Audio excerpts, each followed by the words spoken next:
House needs painting, grass needs mowing, where's he at? Hi, this is Hank. Sorry I missed your call. Leave me your name and your number and I'll get back to you. He's gone fishing. Today's podcast is brought to you by Mossy Oak and Liqua Molly. Hello and welcome to Off the Water with Hank Parker. I'm your co-host Sarah Beth, and you are Hank Parker. Man, it's good to be here this morning. What a wonderful day. What a wonderful day. We have a very exciting podcast lined up for you guys with a very special guest. You want to tell them who it is? We do. Hey, this guy is an awesome guy. He has just got a personality out of this world. He loves Jesus. He is an outdoorsman. He is a man's man. This guy can make a turkey fly the river. Really? Yeah, you got to be careful. You know, all of our turkeys left South Carolina, heading to North Carolina. They're born in May and June. And we would see them leaving in July and August, going to North Carolina, where Mitchell Johnston can teach them how to yell. Really? Well, I see them leave whenever I go hunting with Hank Parker. I can tell you that. They go flying off. Don't say that. I'm really embarrassed. I'm holding a grudge. Yeah, I'm going to get you out of here before Mitchell comes. Because if you say that to Mitchell, it'll embarrass me. Because I've told Mitchell I can call a turkey. Now, I don't sound like it necessarily, but I've promised him I can call a turkey. I think it's a little hard for a deaf man to say he can call something. Like, how do you know what you're calling? Well, they show up. They show up there and they all puff up, you know. When they come in there, that head's all turning blue and white and they're puffed up. That means you did a good job. All right, then. Well, I guess. You're not bound out here. We got a tell us about this deal at Lake Hartwell. Calling all ladies. It says just so y'all know, these are filmed off the cuff. So we know. So we're just going. That's good. I like off the cuff. Spontaneous. Right. A 5-second notice is all you need. All right. Well, we have an announcement. Saturday, August 16th from 11 a.m. to 2 p.m. Sportsman's Warehouse in Anderson, South Carolina is calling all the ladies. They are looking for women that are interested in joining. Back up. It's over with. August 16th's gone. Long gone. Why are you telling me to read this? Well, I just had that in my truck. But, hey, hold on a minute. I quit. That's it. No, you can't quit.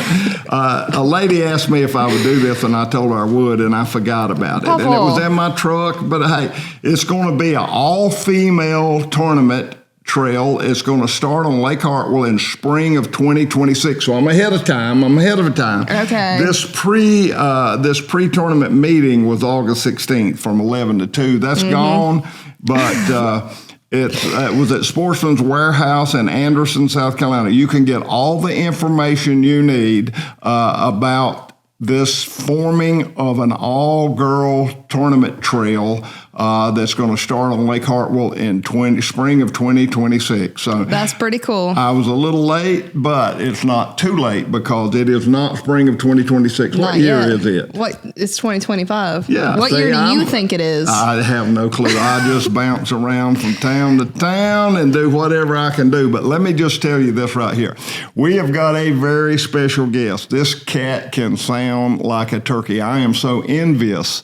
I wish I could do what he could do, but he's a great guy. He's got a awesome name for his game calls. They're called dead end.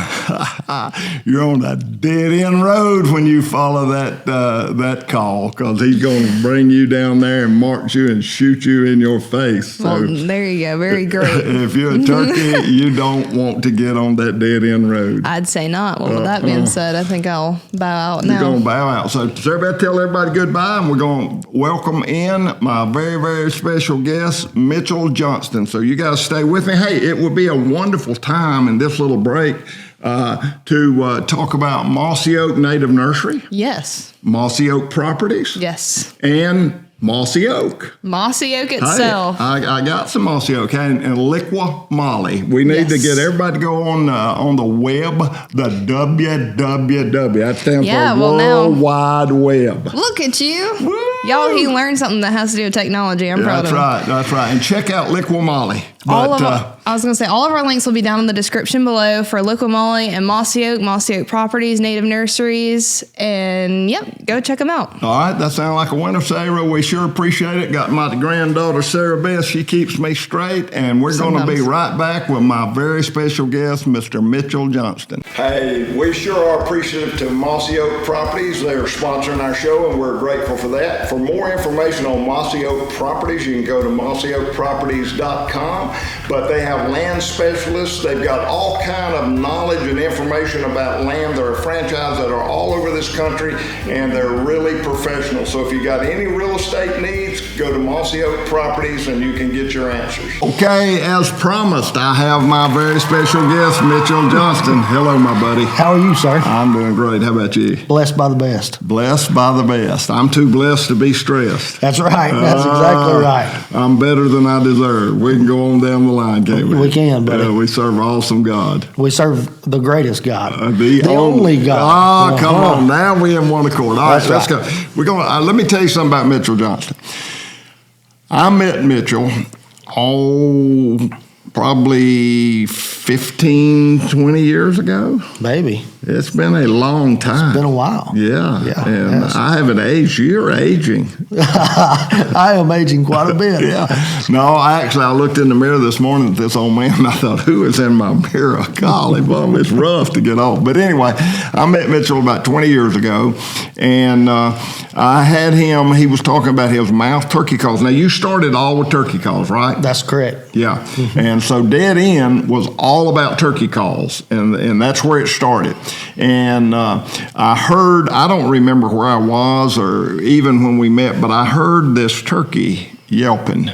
And I thought, man, that is a awesome yelp. Who is that? And it was Mitchell Johnston. And I said, man, show me that call. So he's got all these calls and all these cuts, and everybody's different. Every palate and every mouth is different. There's people that say, I cannot blow a mouth diaphragm, but if they keep messing around, they'll find one that fits their palate, and they can. That's why you got so many models, I suppose. That's exactly why you have so many models, and that's why there's so many different call companies out there. It's not just a Dead End thing. Every call company's got something different, you know. And with mouth calls, it's different strokes for different folks. It is. A mouth diaphragm call is the most universal call out there. You know, I can take a diaphragm call that's supposed to call a turkey, and I can coyote howl on it, or I can elk bugle on it, or cow call on it. I mean, it's just such a diverse range of vocalizations that you can make of a variety of animals, not just a turkey. Vocalization, man, get down. Hey, we're going to get technical. Vocalization. I might can spell it if I'm lucky. Well, I couldn't read it if you spelled it, so it's okay. Vocalization. And when he said cow call, he's talking about a cow elk. That's obviously. right. Yeah. Yep. But anyway, this guy's making these turkey sounds, and they're awesome. So I said, help me to be able to make that turkey sound. And as it was, I could not blow the call that he had, and so immediately he said, no, let me. You need such and such and such. So he's got his little stretcher there where he can make his own calls right there. We're in a hotel room, and you making calls, and we cutting them up, and he made a call that I liked, and I have probably called up 100 turkeys using that Dead End yepper. That's not bad out of 101 that you've ever called up. I've actually ran more than that off, but that's not Dead End's fault. That's my fault. And you know what is so amazing? You can hear this guy call, and he can explain how he's doing and what he's saying. And he's got a partner in crime named John who sounds as good or better than he does.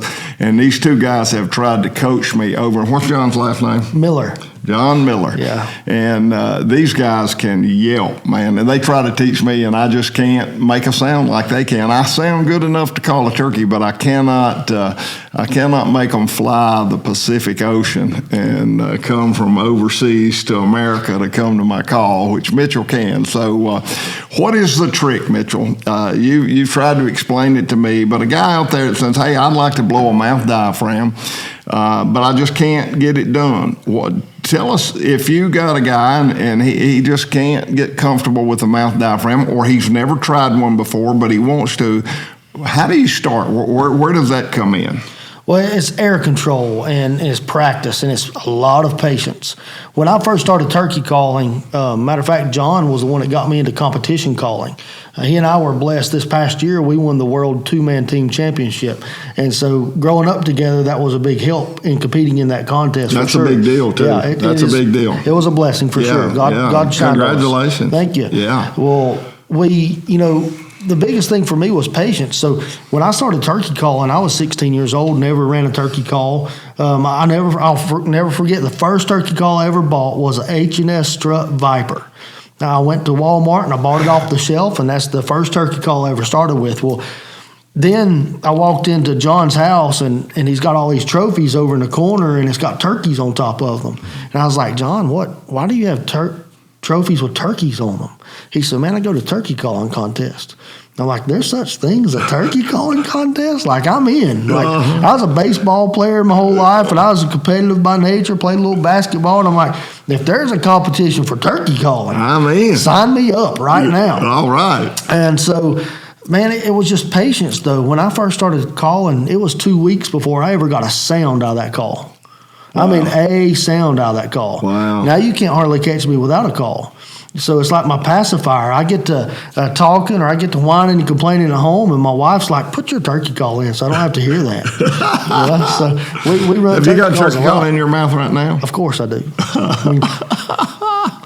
Hey, we put on a sporting clay shoot every year for a fundraiser, and Mitchell, you guys have won that first place a time or two. We have. Yeah.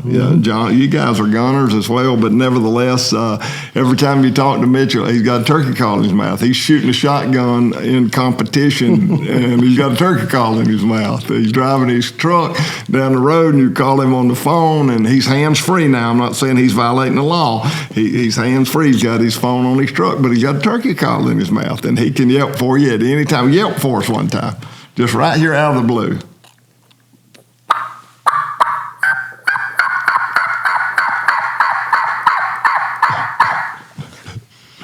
Wait a minute. He's coming. Oh, man, that is awesome. Well, I told you he's coming. I heard him coming. That was good.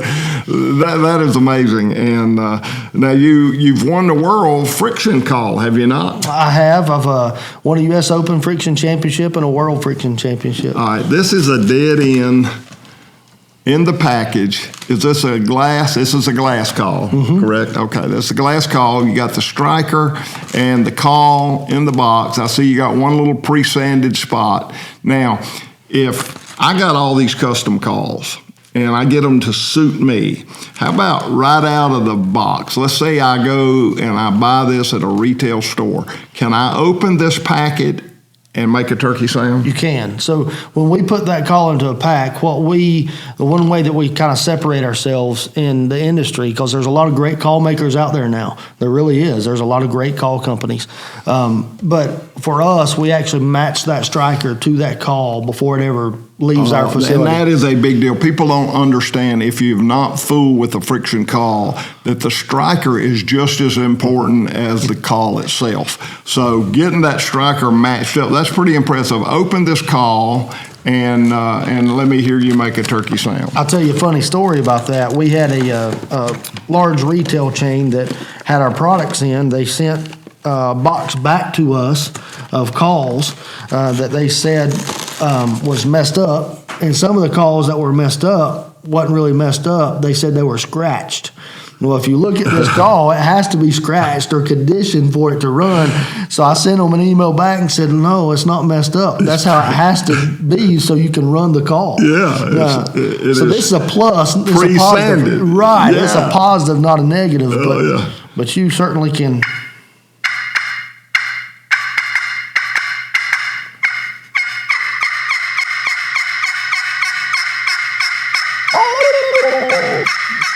That's right out of the pack. Now, that's impressive. I get a lot of calls, and I got a lot of calls. And I have boxes of strikers. I bet I've got 1,000 strikers, without exaggerating. And I go through and I go through. I have all the confidence in the glass call itself. but I'm matching the right striker to that call to be able to call the way I want.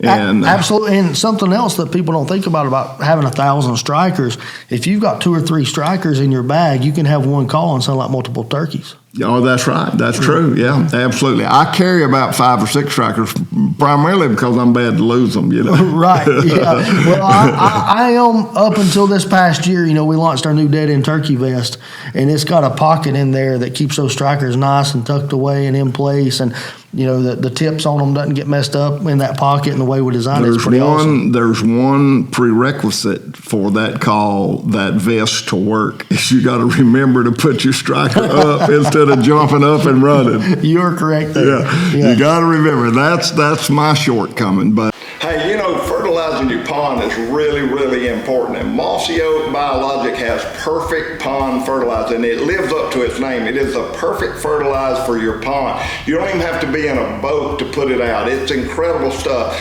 Go to plantbiologic.com and get all the information you need. There you go. But I got a lot of different strikers, and I like. I'm a different guy. There are a lot of guys that are super duper on a friction call and a glass call. I've got this own little sound that I like to make, and I don't like as high pitch as most people like. And the reason is because this worked for me. Let me tell you, Mitchell, I became a better turkey hunter when I got this farm where I live now here in Union, South Carolina. We had turkeys, but we didn't have enough land to run and gun. Mm-hmm. So I made a rule for me and my boys, which we were the only ones hunting. Once you yelp that you've married that spot, we're not going to run all over the farm yelping, cutting. We're not going to do that. We're not going to run a gun. We're going to sit tight. And so that was probably the one thing that made my boys and made myself a much, much better turkey hunter. You could be sitting there and you could run a call and you wouldn't get a response. And you would be patient, as you say, and you have to be patient when the rules are you can't move. Mm-hmm. The only time you can get up is to come back to the house. We're not going to be running and gunning. So you sit there and then you run this other call, and you get no response. And then you run this call and you get no response. And then all of a sudden you run this call and wow, he was there. Mm-hmm. He just didn't respond to the other call. Mm-hmm. And perhaps, and I found this more than once, he's responding to those calls. You didn't know it. He was 400 yards away. To this day, I wonder, I feel like as a hunter, you're hearing less and less gobbling, right? But I keep turkeys at home. I have several turkeys at home that I use, and we use them almost like game film, right? We listen to those hens yelp, and I listen to that turkey. You wouldn't believe the response that I can get just from spitting and drumming at those hens or that gobbler. Like, if I just go, I can be a 60 yards, 70 yards away from them birds, and the hens will start yelping and the turkey will gobble. And I almost wonder how much, and I don't know, I have no idea the answer to this, but how much does that spit and drum really mean to the turkey? And we can't hear that far away hardly, but those turkeys can. Oh yeah, we being, you must have a mouse in your pocket, because without my hearing aids, I can't hear it at all. Right. Well, I can hear a spit and drum pretty well, but I can't. I wonder how much that really plays into tune of a turkey. He may not be gobbling as much, but is that spit and drum, how much is it really affecting the way those turkeys are responding to each other? I've had several times. I've had a gobbler that was a little bit leery. I don't like decoys. I use them sometimes, and I especially use them when I'm hunting with kids. I know you hunt with the Outdoor Dream Foundation. I appreciate that. Thank you for doing that. I do as well. When I hunt with these Outdoor Dream kids, you got to have a place for that turkey to come in a specific spot. A lot of these kids, they're not strong enough to move a gun. Some of them are, you got to suck through a straw to get the gun to go off. So it's really critical that you have a parking place for that turkey to give them an opportunity. So I use decoys, but most of the time I don't. But there's been many, many times I've had a gobbler and he got a little leery because the woods are open enough, he should see that hen. Mm-hmm. Now, I try to set up where there's a little hill, or he's pretty much in gun range by the time he's clear enough to see where I'm sitting. I want it to be an open area right in front of me, but I'd like to keep it disguised, a little thicket, a little hill, something that would keep him from looking 200 yards down there where I'm sitting, because he knows. He knows. Yeah, he knows. Mm-hmm. But I've had them come up over a little hill, and I need them to come about 30 yards closer to make the shot that I want. And I've had them just sit there and gobble, and then you see them getting suspicious. Boy, you see them come down out of strut, and you see that head start looking around, and and I've gone and had them run to me. Yeah. It's a difference maker at times. It's a difference maker, and that's what's so exciting about turkey hunting. You never know. But you said something just there that I picked up on. I asked you early, the first question probably was, if a guy is thinking about running a mouth diaphragm, and you're going to look and find one that fits your palate, and you explained what to do, and the fact that you couldn't even make a sound on it. But you said you use those turkeys almost like a video or almost like a recording. How important is it to record your own calling? Oh, it's very important. That's one of the things I actually brought to your attention while I was in the motel room that night. When we first started making calls, I said, Hank, have you ever recorded yourself? Absolutely. And then played it back to hear yourself call. And when I was in the competition world, when I first started, I would listen to other callers. And I would study that just like game film. And I'd listen to past Grand National champions, and I learned the rhythm and the cadence that judges was looking for. But it wasn't until I actually, when I really started to succeed in my calling level at the national and world kind of caliber contest, is when I actually took the time to listen to real turkeys. And then I found one hen that I loved. I loved her yelp. I loved the way she sounded. I loved her rhythm. I loved her cadence. And I took that one hen and I said, okay, I'm going to practice my calling until I sound like her. So I'd move my tongue around. I'd change different airflow around the call, where I put air through the call at, if it's left side or right side, or I might build a call with a little bit more back stretch or a little more side tension, put a deeper cut into it, until I found that hen's voice in my calling. The only way I knew that I found that hen's voice in my calling, recording. I would record myself. Mm-hmm. I would go out, I'd set my phone down on, and at the time it wasn't even my phone, it was a little digital recorder. Yep, that's what I had. I'd set it down on the top of my hood of my truck, and I'd walk off 10 yards, 15 yards, 20 yards, and I'd record myself yelping, then I'd play that yelp back. And that's when I really honed in on a real turkey sound, on a turkey call, is when I took the time to actually hear myself.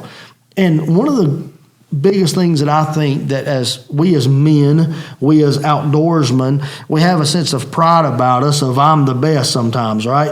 Well, I've never gotten satisfied with myself as a caller.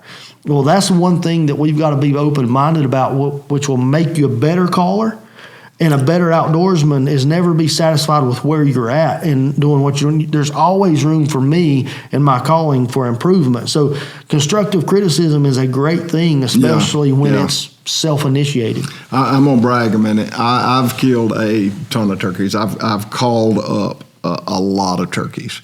And I'm constantly critiquing and trying to get better. And one day Billy said to me, we were coming out of the woods, and I said, I wish I could sound like Mitchell. I wish I could do this. He said, Dad, how many turkeys you want to call? You've called it. But I know there's been times if I could have made the sound that I wanted to make, it could have been a difference between that bird that went away. I could have made him come. I could not accomplish exactly the sound. And timing is everything. And people think, well, if you mess up, it's okay. You can recover. Sometimes yes, but sometimes no. If that turkey's been hunted and you make one bad note, he's done. He's done. I've seen it too many times. And again, that goes back to hunting a small tract of land that you don't move. And you got him coming, and you get impatient, and you call maybe when you should not have called. Just shut up and sit there because he's coming. But instead, I want to hear him gobble, so I'm going to call one more time, and for whatever reason, my mouth got dry or whatever, and I made a bad sound.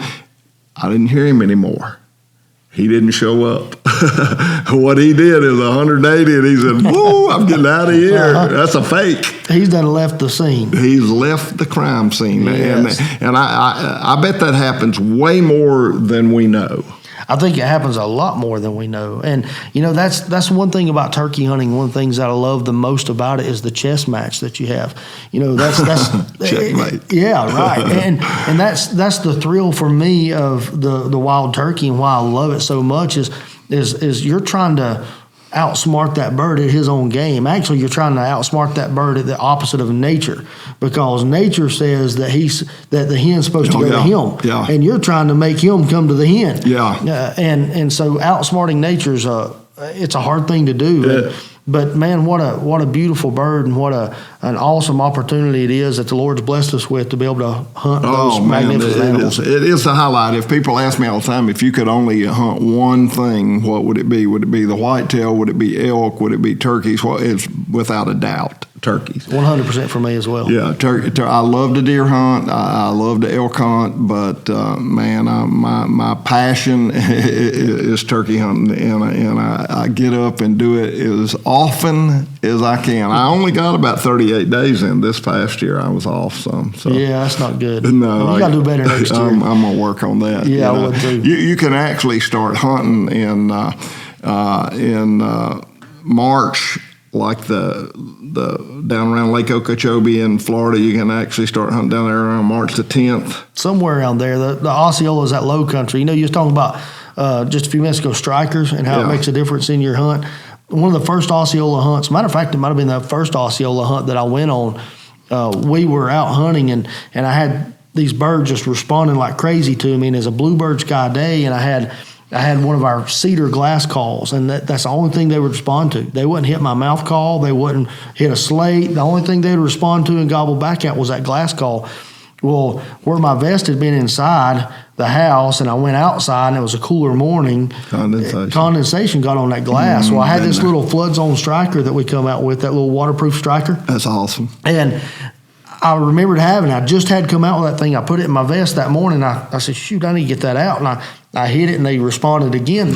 You know, I think for me, I have no scientific proof to back this up, but I think that you've matched a hen that they're used to hearing in their normal life. That tone that she has, I think you've matched that, and they'll respond to her.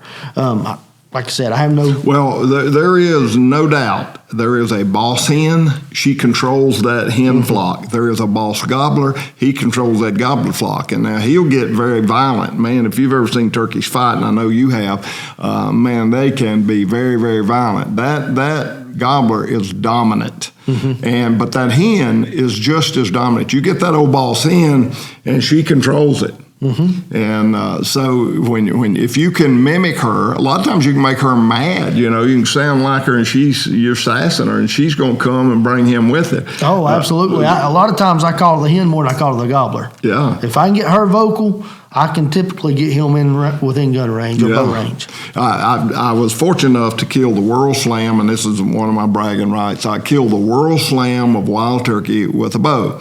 And I did not kill the ocellated, which is in Mexico, Panama, or Belize. Now you can't hunt in Panama or Belize. They've canceled all that. So you've only a limited number of areas down around the Yucatan Peninsula, far, far south in Mexico, almost on the Belize border. Matter of fact, I was only about 6 miles from Belize where I hunted the ocellated. But I didn't hunt that turkey initially. You remember Jim Zumbo had an outdoor show? Yes, I do. Jim, boy, he loved the ocellated, and he was constantly going, and they'd shoot these turkeys out of trees. So I didn't want to shoot the turkey out of the tree, and so I decided I wasn't going to ever kill an ocellated. I was going to stop with the royal slam, which includes the grand slam and the ghouls. But Steve Albritton, a buddy of mine, went down, and the Amish in Mexico started clearing the Yucatan jungle. And so there's all this agricultural land. So these turkeys are coming out in the open. Actually, people who have lived in that area all their life had never seen an ocellated turkey because they're a jungle bird. And all of a sudden now this agriculture, people are seeing these turkeys on a regular basis. But you could call these turkeys. And in Mexico, an electronic caller is legal. And so they make a weird sound, and I couldn't duplicate it. I tried. I had several calls. I had several of your calls, and I just could not duplicate the sound of that oscillated turkey. So that oscillated turkey, you said you're reversing nature earlier when you're talking about the wild turkey as a whole, whether it's a Gould's, a Merriam, a Eastern, it doesn't matter. The nature is that turkey comes to an open spot. He gobbles and displays, and the hen comes to him. So what you're trying to do when you're calling a turkey is you're trying to get a setup where he can't see well enough or he can't find that open spot that he wants, and you end up enticing him to come further than he means to come, and then you got a surprise for him. So a lot of setup is involved in being successful as well. We want to give a huge shout out to Mossy Oak Native Nurseries. You can find hand-selected, hand-grown plants for your wildlife at www.nativenurseries.com, and that native is without the E. How about that? Mossy Oak Native Nursery, awesome. And decoys change everything when you're in an open area, but without a decoy, and I hope we go back someday. Some states are outlawing decoys. You know, you can't use them the first part of Alabama season now. Right. And for years you couldn't use them in Alabama at all. But anyway, I'm going to go back to the oscillated turkey. When I was down there in Mexico, I had a guide. I could not speak any Spanish. He could not speak English, but we learned to communicate. And this joker was smart. My guide was really, really good. And that oscillated turkey, when you called him, he would go into the jungle, and they have a bush down there a lot like a palmetto bush, and he'd beat up against that bush. And he would drum. Man, they drum so intense, it's doo, doo. And so he goes in there and beats this bush, and he drums. But he's not coming. He's waiting on her to come to him. Right. And the more you hen call, the louder he beats on that bush and the more he drums. But he's not coming.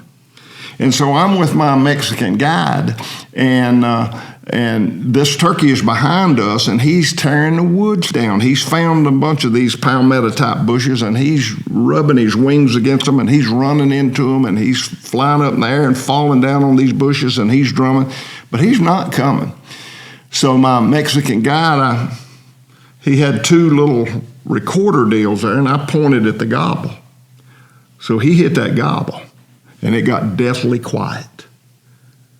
I said, hit that gobble again. I pointed. He hit that gobble again. It wasn't long that turkey come out of it. He was ready to fight, boy. He was, but he wasn't coming to that hen. Right. He was waiting on that hen to come to him. And the more you called, the more intense he became on gobbling, drumming, and beating his wings on that bush in the jungle. That's their nature. So you reverse nature, but you did it and you motivated him because he thought another gobbler had snuck in there and stole his hen, and he was ready to fight, brother. That's how you done when you got married, wasn't it? The same exact That's thing. what I thought. But I got me a stack of $1 bills, and I put 100 on the inside and 100 on the outside. And I'm gonna tell you, it's like the old guy went to the gym, and the trainer asked him. He said, "What are you working on?" He said, "I'm gonna just be as honest with you as I can. I just want to get a girlfriend. Is there any kind of machine here I can work out to pick up a girlfriend?" Yeah. He said, "Well, not inside, but outside there's an ATM. That'll work real good to get all that money." That's what I did. Martha thought I had some money, and then when she said I do, she had already said for better or for worse. So when she started peeling through there and found them $1 bills, it was already too late. She'd already said for better or worse. That's right. It was a lot worse than she thought, but here we are. All right, let's go back. Let's get crazy again. We're talking about turkey hunting. Dead End is a company that makes all sorts of turkey calls, makes box calls. We do box calls, slate calls, glass calls. We've got calls. We're partnered with Mossy Oak, so we've got some bottomland pot calls as well. We've got mouth calls. We've got a whole variety of mouth calls. We're coming out with 4 new mouth calls next year that we're already working on. What's that cut? That's a weird cut that I like. The pry bar. Tri-bar. That was the dumbest looking cut. When I saw that thing, I thought, man, that is crazy. They must have made a mistake with this. And I started yelping on the, oh, Lord, let me get some more of these tri-bars. That sounds good. It actually became one of our hottest selling calls That's last year. awesome. we got a lot of great reviews on that call and that cut and the latex that we put in there, the stretch was made. It runs really easy, doesn't take a lot of air to blow it, and it has a good rasp body to it. So it does. I love that. And that was pry bar. And I never seen there's 1,000 turkey calls on the market or more, 10,000 maybe. I've never seen a cut even close to that. It's different. It is so different. When I saw it, I thought, this ain't going to work. But when I blew it, I thought, God, I got to get some more of them. That's what I used all year long. Yeah, well, we only offered that call in a 3-pack, and it became so popular, we had to pull it out of the 3-pack and just sell it as an individual. I guess I should have kept it in a 3-pack because then they'd had to buy 3 to get one. Well, I'd have bought 10 if I'd been in a 10-pack because I had to have them. They make good turkey sounds. All right, so now you got all the variety of turkey calls, and that's what you're really known. That's what Dead End's really known for. Yeah. But you're a big deer hunter, and you're wanting to expand your company. And I'm going to tell you, you got a turkey vest, and we'll show this turkey vest.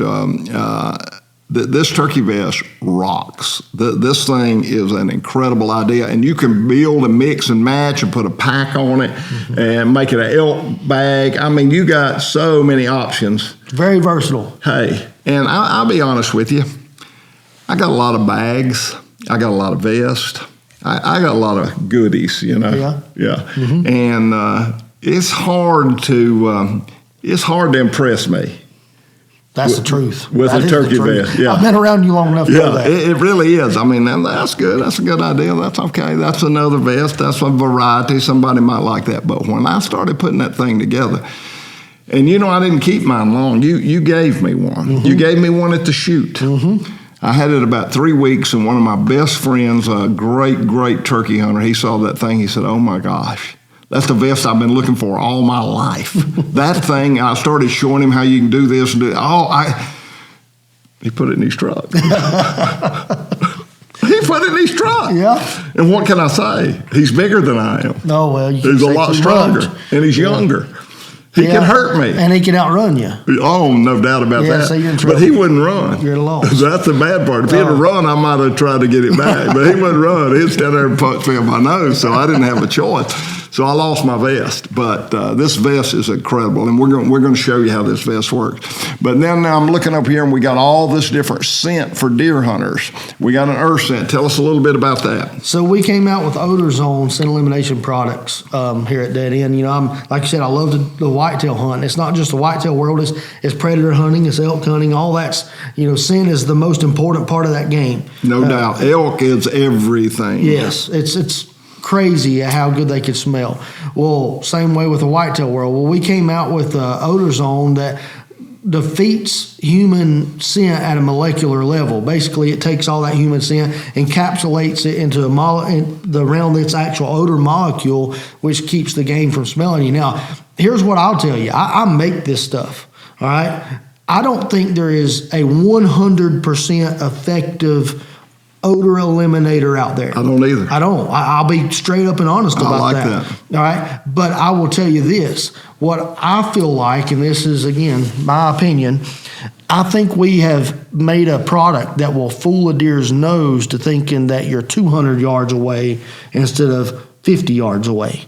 And you've taken so much of that odor molecule out that you're fooling that deer's nose thinking you're a little bit further away than what you are, so they're still in a safe zone. He knows. It blocks your scent well enough that he cannot pinpoint you. Exactly. And so he's got room to slip by you in his own way of thinking that he can actually slip by you when you're a lot closer than you really are. Yeah. He thinks you really right, are. Correct. Yeah. And so we came out with the body wash shampoo, laundry detergent. The body wash actually keeps breaking down your odor molecules as you're sweating. Summertime, North Carolina, South Carolina, where we hunt at in that early season, man, I sweat like crazy going to a stand. And by the time I'm in my stand, it's absolutely crazy. So we designed our body wash so that it actually keeps breaking down that odor molecule as you sweat it out. It's still working, and then you put the spray on top of it, on top of your clothes. And when I came out with that earth scent, it is actually a scent that smells like you rolled over a log and you got that fresh dirt right out from underneath that log. That's the best way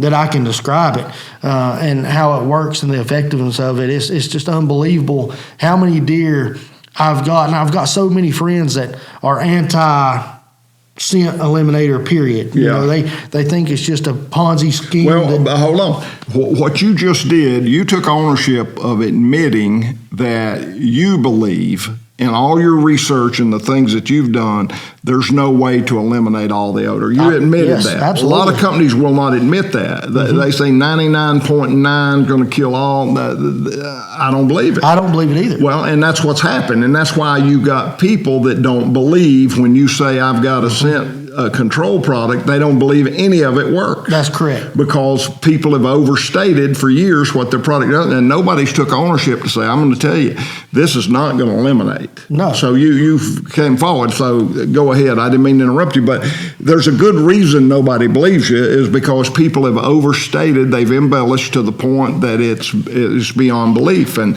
I spray down with all this stuff that a guy guarantees me if you'll take a bath, if you'll put baking soda in your hat, if you'll spray down with all this stuff, I guarantee you won't get busted. I do all that, I go out there and I get busted. Right. Well, and here's the thing. So I get multiple texts every fall with deer hunters sending me text messages, and here's what I get, and I've seen it and experienced it myself. You get that group of does, and you say, well, hunt the wind, hunt the wind, hunt the wind. I'm going to tell you something. Where I hunt in the mountains of North Carolina, it swirls bad. You cannot hunt this farm without getting busted with a swirling wind. It's rare that we get a front strong enough that we've got a direct west wind or a direct east wind. It is always swirling. It is always swirling. So it is inevitable that you cannot hunt the wind where I hunt, period. You cannot do it. And so what I have experienced, though, is I have experienced multiple deer that in the past, before this product, would have busted me. There's no doubt about it.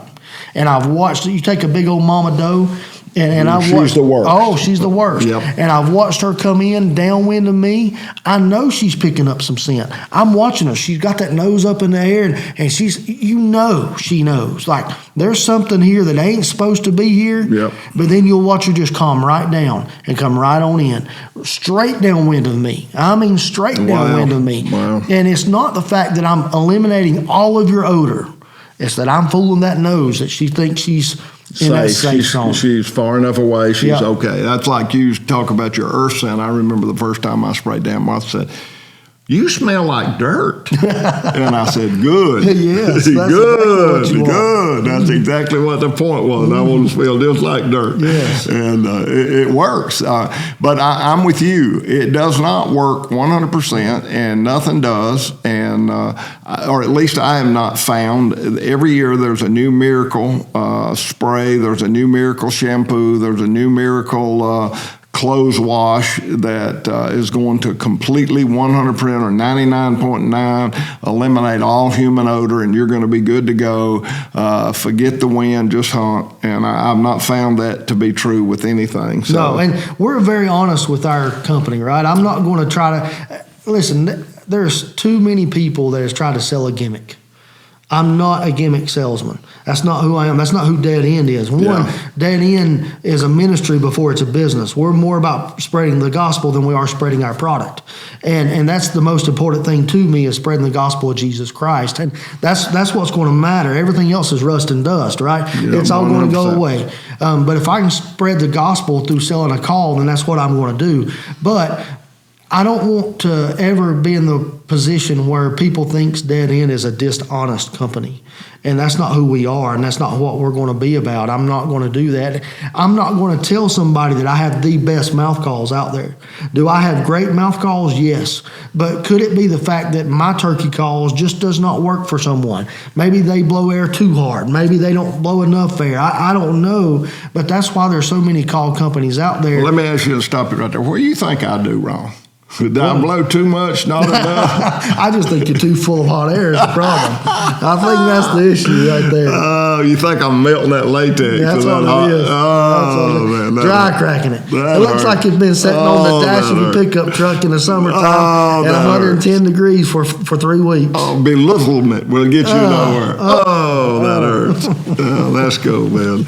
Well, I can tell you one thing. When you guys work with me, you and John both, when y'all work with me, you help me a lot. Air control is critical. Getting that diaphragm to fit your palate is critical. The placement. Yes. And controlling your air comes only with practice. You cannot, or most people, maybe there are some people that are just fortunate enough to be a natural and they can pick it up and make the perfect turkey sound. I've never met that person, but there may be some exist.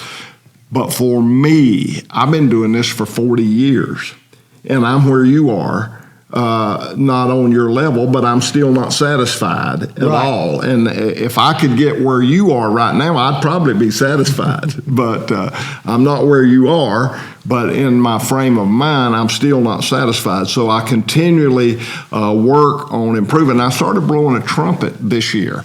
And man, I thought that was going to be, I went to Texas and I had turkeys come for a half a mile, fly a fence and get in my face. And I thought, man, this trumpet. And I didn't get another one to respond till late in the season in North Carolina. I called one with a trumpet. But it's like you say, perhaps you're making a turkey sound that sounds like that boss hen or a hen that he's familiar with. And that's what sealed the deal. So I'm not sure exactly what the reason is, but that trumpet's got its place. But it's like if you're going to record, you said you put it on the hood of your pickup truck and would get 10, 20, 30 yards away. I like getting in the woods. I like getting down in a holler. And I like to set that recorder over by a tree about 40 yards away. And if you're going to do the trumpet, you need to set that recorder out there about 80 yards away. Because that trumpet don't sound good close up. No, it does not. But, buddy, it is a killer. And that's where multiple calls come into play. You might get him fired up 400 yards away on that trumpet. But when he gets within 100 yards, you better be scratching on that glass. And of course, I did that. In North Carolina, these birds quit gobbling. And we messed with them a long time. They quit gobbling. So I finally, I started hitting that trumpet, boy, and it fired them up. It was two big gobblers together. It fired them up. Well, when they started to cross that field, coming to us, I hit that trumpet, and I could see them go on alert. And a buddy with me was an awesome friction caller. Boy, he hit that friction caller. Boy, they came right back. And so I laid that trumpet down. And so we friction called them on in, got them in gun range. So that happens a lot. But we were on the topic of scent. We were on the topic of Dead End has shifted gears. They're not only a turkey company, they're a company that makes a diverse line of products: clothing, backpacks, turkey vest, deer vest, elk vest, binocular holders, wallets. They got some killer wallets.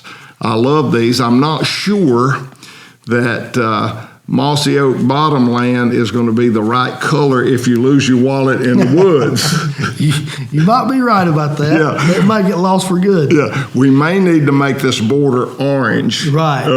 Because if you lose that, I don't think you're going to find it in the bottom of in the leaf pile. It's going to be difficult. It would be hard. Yeah, so we might need to put one of those little discs that you can get from Apple where you can find your wallet. That's right. Yeah. We'll do that. But I'm impressed, and the greatest turkey calls in the world across the board. You say you will never say you got the best turkey calls in the world. Across the board. For friction calls, glass calls, I love glass calls, I love mouth diaphragm. I'm going to say that dead end game calls, my opinion, are the best in the world. I appreciate that. I don't think you can find a better call. And to be able to buy a glass call that, by the way, is damaged because it's got scratches on it, and have a striker that is matched, and you can pull it out of the box. You don't have to go through 100 different strikers to find the right one to make the perfect sound on that call. It's already pre-done. I don't know of anybody else that does that personally. I just don't think you can find a better call. So if you're interested in turkey calling, dead end game calls is the way to go, in my opinion. And if you like deer hunting, we got a whole line of products. We're going to show you this turkey vest. When we close out, Mitchell, I'm going to get you to walk us through this turkey vest and show us how all these pieces and parts come together where you can have a pack, you can strip it down light. You've got all these places that you can secure your strikers. It's just a really well thought out. And obviously you got a whole team of field testers and influencers that work with you. And I'm sure there's been a lot of input from a lot of different people because this thing is jam up. Well, it's come from a lot of years of experience and days spent in the turkey woods and wearing a lot of vests over the years. And things that I've loved about some vests, some things I've hated about others' vests, and things that, man, if I could really change this, it would make a difference in a turkey vest, right? And not only does it work for a turkey vest, but it also works for that deer hunter, that elk hunter, your predator hunter. It's just a well-versed pack that has several applications. And, you know, you was talking about us not being just a game call, turkey call maker. We've got a new acrylic line of duck calls coming out and goose calls coming out this year. We're excited about that. We've got our prototypes in, and they were awesome. We sold just a few of those this year, and the response from that's been just fantastic. So we're coming out with that whole line. We've come out with concealed carry backpacks this year. It's just the right size duffel bag. All right, let me ask you this. You're telling me about all these things and we don't have a visual. How can people see these? Can they go on a website? Is there somewhere, a place you have these where they can go and actually view what we're talking about? Deadendoutdoors.com. Dead End Outdoors. That's at www. Oh, I love that. We get the World Wide Web stuff. The whole World Wide Web, and you can check them out. So you can walk through a catalog and you can see all the product. You can see how it's all come together, put together, and what it does. Now, we talked about duck calls. Now, I'm going to tell you, he makes a great crow call, great crow call. I've blown that crow call a lot. Owl call, all of those are important. You can owl hoot in the morning, get a turkey to gobble a lot of times up in the day. If you don't want to yelp at him, but you want to know where he's at, you can locate him with a crow call. And so now you've got all these duck calls coming down the line. We do. We've got a whole variety. We've got some competition callers that has worked with us to develop these lines in the waterfowl world. I'm a waterfowl hunter. I'm not a waterfowl competition caller. My claim to fame in the waterfowl world, in the competition world, is I called in our North Carolina State calling contest one time, and I finished third. I did too. They went with 3 callers. Oh, no. Yes. But I did have a reed stick on me. Well, I finished third, but we had about 100 callers. So, yeah, I didn't. Man, No, I didn't. I had 3. That's my claim to fame. I got the trophy to prove it, you know. Well, I got one somewhere. I don't know where it is, but that's been 100 years ago. I quit waterfowl hunting. I went last year with a bunch of preachers to North Dakota. And we were out there about 2 o'clock in the morning putting out these silhouettes in a field. And it was a public field, so we had to get there really, really early to claim our spot. And we're putting out about 300 silhouettes to get geese and ducks into this field. Wind's blowing about 40 miles an hour. It's about 20 degrees. I am freezing to death. I didn't get any sleep. And we're getting these things out, and I thought, oh, now I remember why I quit waterfowl hunting. Golly, Bob, how much for? And then 9:30 in the morning, we're picking them all back up. Mm-hmm. Oh, my goodness. Yeah, that's tough, buddy. I love it. If we had a good waterfowl presence in my hometown, we don't have ducks. It's really pitiful, to be honest with you. We live in the mountains, and but if we had more waterfowl to hunt, I'd probably be more of a waterfowl hunter than I am. But you know, we're gearing up for deer season now and getting ready to put our scent elimination stuff to the test. Now, I'll tell you something we've got that you have not seen. I don't think you've seen yet. We come out with a carbon-lined bag to keep your clothes in.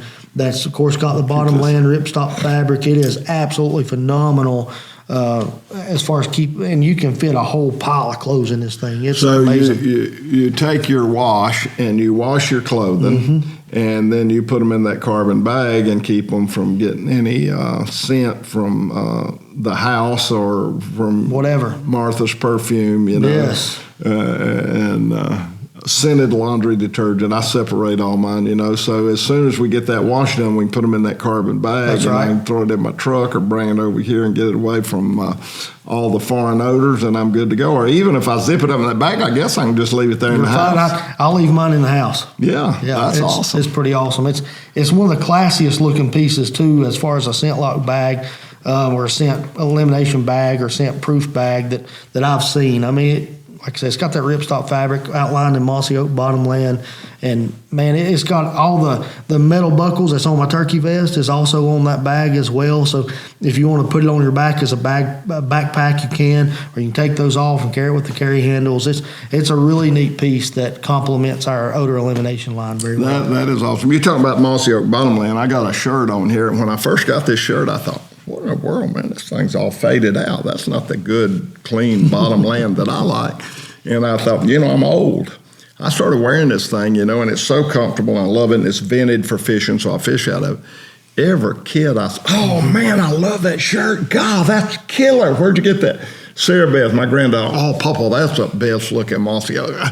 Everybody loves this thing. It looks to me like it's faded out, but it's the hottest going. I mean, everybody wants one of these shirts. It's become a fad. Matter of fact, my son came home from school last week, and they just started school. So he came home from school last week, and he said, Dad, you would not believe the kids that are there wearing camouflage. And I was like, he said, Dad, it don't make sense. I said, why? He said, they don't hunt.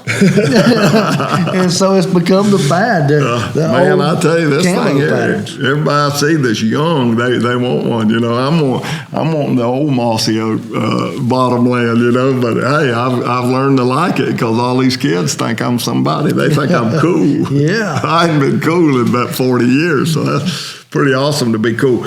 Well, let me just tell you, and I wish I could block your headphones off where you couldn't hear what I have to say. But we could never do justice to how good this guy is on blowing that turkey call or running that friction call. He's won the world. What can you say about that? And he's put all of that into his line of calls that give you access to sound as good as he can. If you learn how to control that air, he puts calls on the market that you can make the sound that he makes or that hen turkey call. I don't know of anybody across the board that has a better line of products. So Dead End is the bomb. And all the scent elimination, the turkey vest, all the things that Dead End have, top notch, top of the line. And it is such a privilege. I hope I can have you back. We can go way into more detail, but we run out of time, and we have run out of time. We have ran out of time. I don't know what we've done, but it's time to go. I understand. It's about time to go to Atlanta, right? I got to go through Atlanta pulling a boat. Yeah, I don't like going through Atlanta not pulling anything. I know. I worry about one of these little girls on these cell phones running in the back of my motor. Yeah, but you got a pretty cool product on there that I seen the other day. I liked. I don't know what it was called. It was some kind of orange. Oh orange yeah. net. It's called Prop Alert. You put that in it has a reflector. It's Prop Alert. I love that thing. It is. I'm gonna tell you, keep people from running into you. And at night, it shines. It reflects, and people can see it. So it's called Prop Alert, and it goes right over your prop. You just pull it tight. You're good to go. I got one on mine, ready to go. I guarantee you do. I seen that at the skeet shoot we done. That's the bomb. Hey guys. Tell them bye, Mitchell. Tell them everybody goodbye. Hank, I appreciate you having us on. And not only is Hank a great friend, he's a great outdoorsman, but most importantly, I'm thankful for your love of Christ, and you're not ashamed to tell people about how much you love Jesus.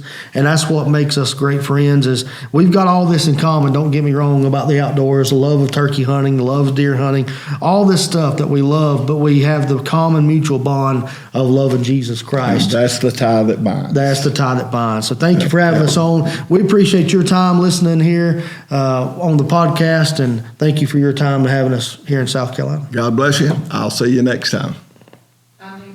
I'm Hank Parker.